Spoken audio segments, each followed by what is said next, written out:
Article 44, paragraph C, 28, subarticle 1, and Article 44, paragraph C.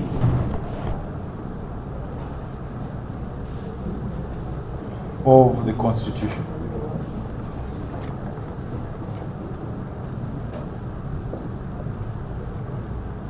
My Lord, the gist of this application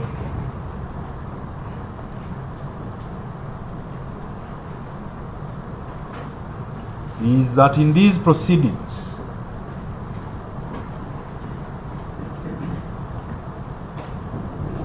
an issue requiring interpretation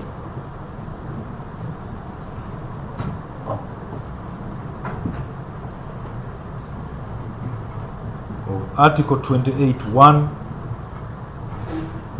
44C, 28(1), and 44C has arisen.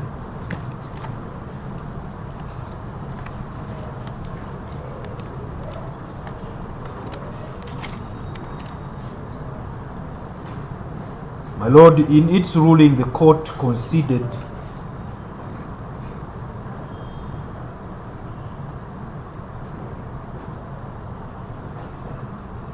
that there is presently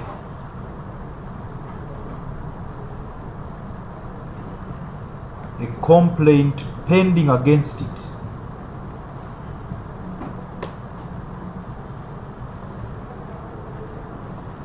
before the Judicial Service Commission.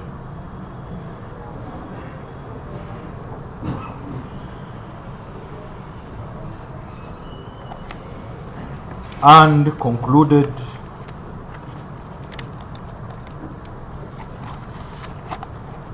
that the pendency of such a complaint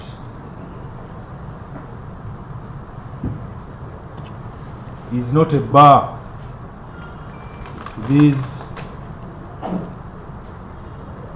this case proceeding,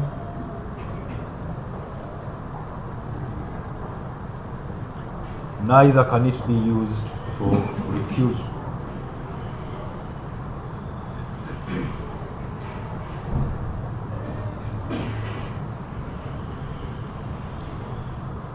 My Lord, the grounds of that petition are for the Judicial Service Commission to determine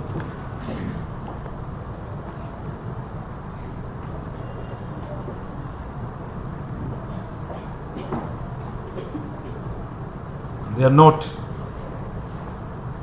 for determination here, but that complaint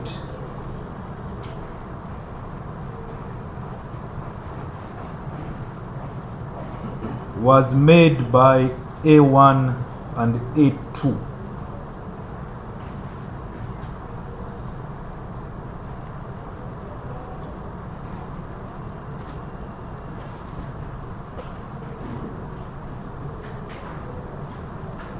And is seeking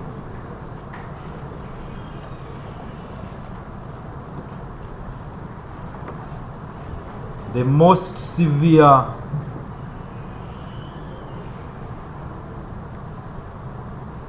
outcome possible against a judicial officer. My Lord, it is seeking the removal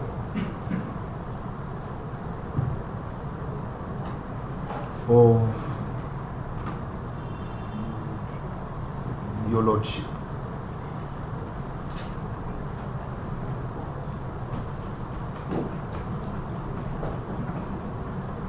My Lord, in those circumstances,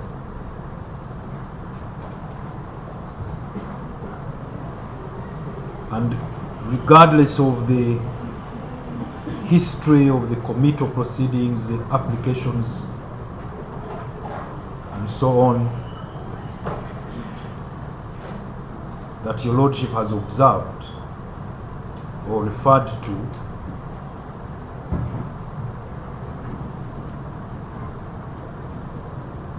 the question that remains to be answered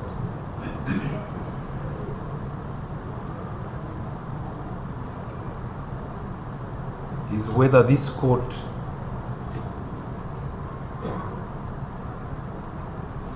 can continue to be an independent and impartial court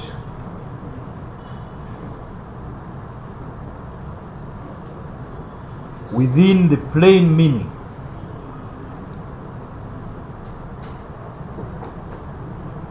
of Article 28, Sub-Article 1.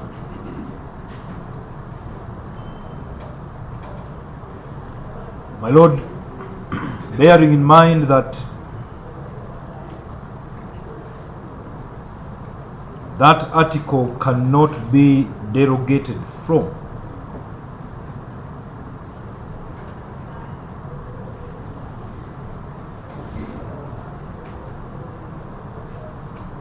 the question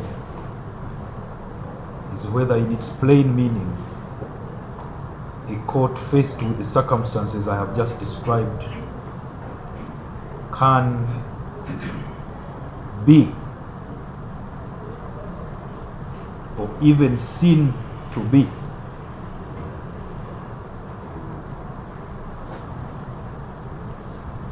independent and impartial, particularly for purposes of trying those people who have lodged that complaint.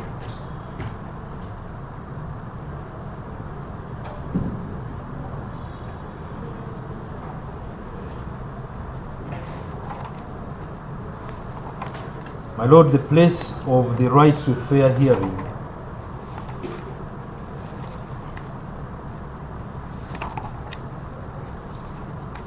is a sacrosanct place. We hold it in the highest possible esteem. It is the only thing that stands between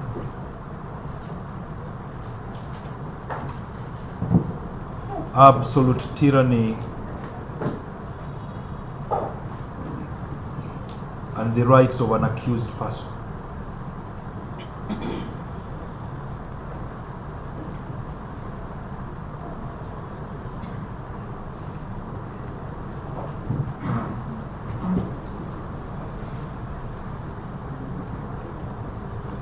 So, my Lord, there is a question we submit that has arisen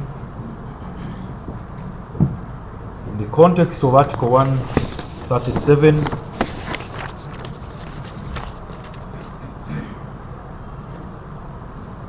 of the Constitution,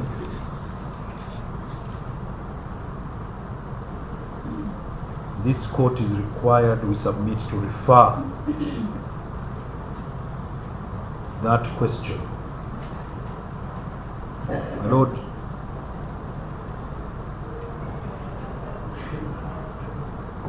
permit me to read Article 137,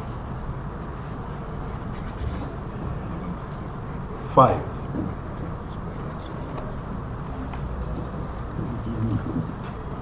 My Lord, it provides that where any question,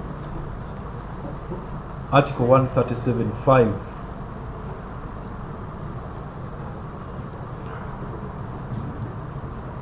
just for completion, when that referral is done,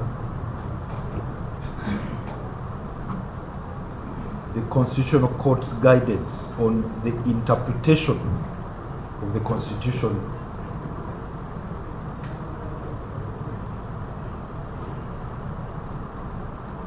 must be waited for, must be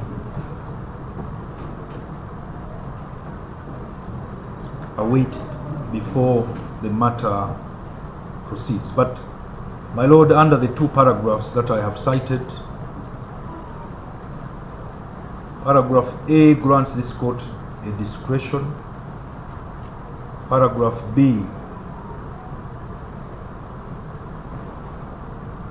does not grant such a discretion and is mandatory in its terms.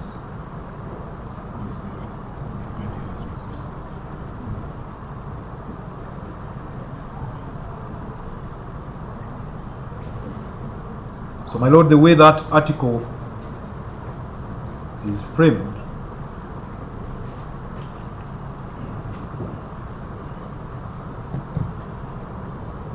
the court in doing its work may find an issue and make a reference.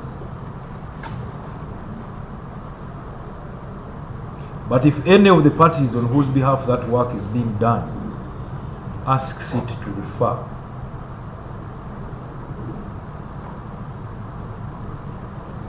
our submission is that the court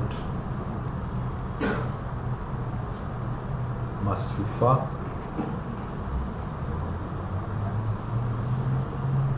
And essentially what remains is the framing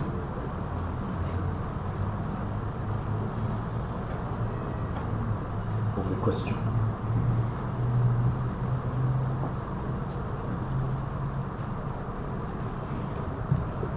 My Lord, if the question is referred,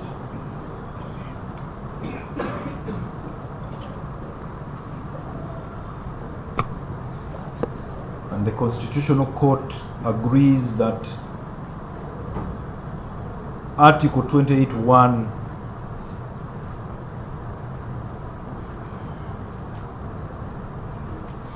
would be contravened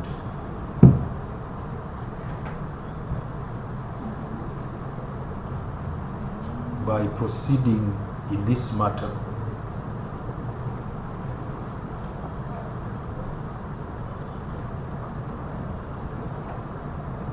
then the disposal of the matter would be in accordance with that view.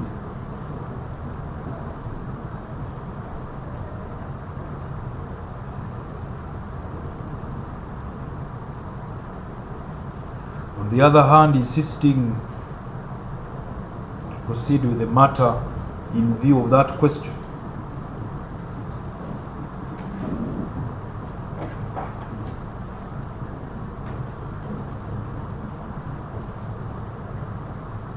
and the Constitutional Court finds a violation, it would mean that the court is itself complicit in derogating from Article 28(1) and 44(c).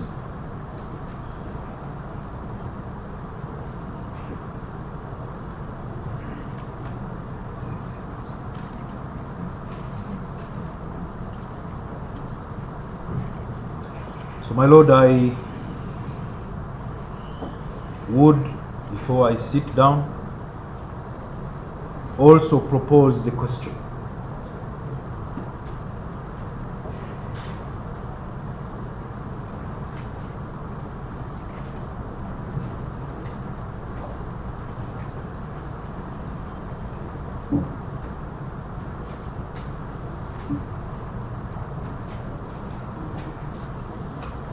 So that we can all be guided in its frame. So, my Lord, my proposal on the question, rather long, is whether the court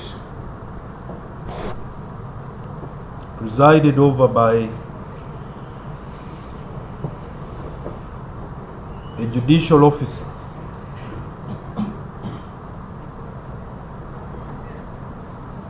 against whom a complaint by the accused person in that court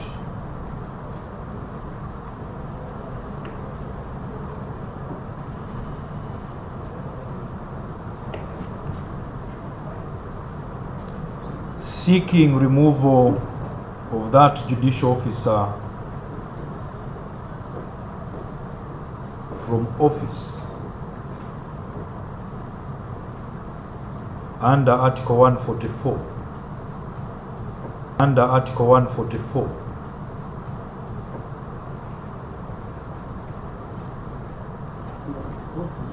Under Article 144 of the Constitution,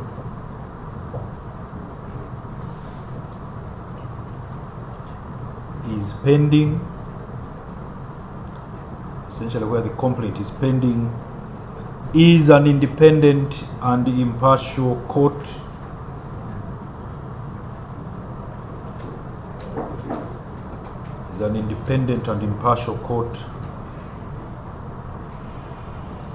in accordance with the plain and ordinary meaning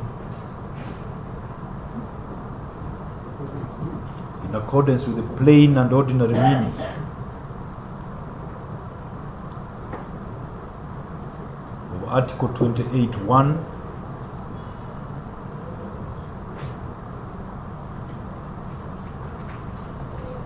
and Article 44(c)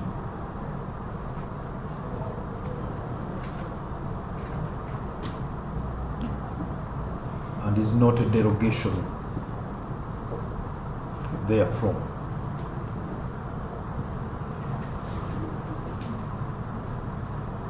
My Lord, the question captures the issue that has arisen and the reason why it is now necessary to interpret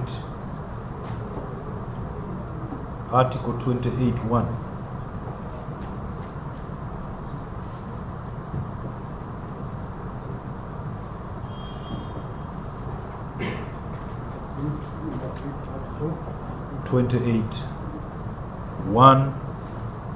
and 44(c).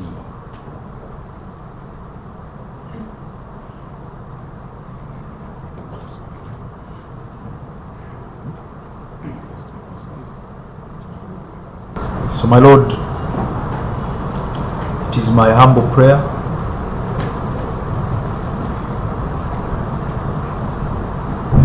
particularly in view of the mandatory text of Article 137(5)(b),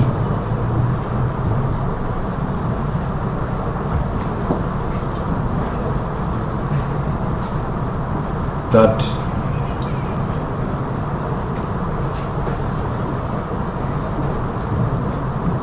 the question as framed, as proposed,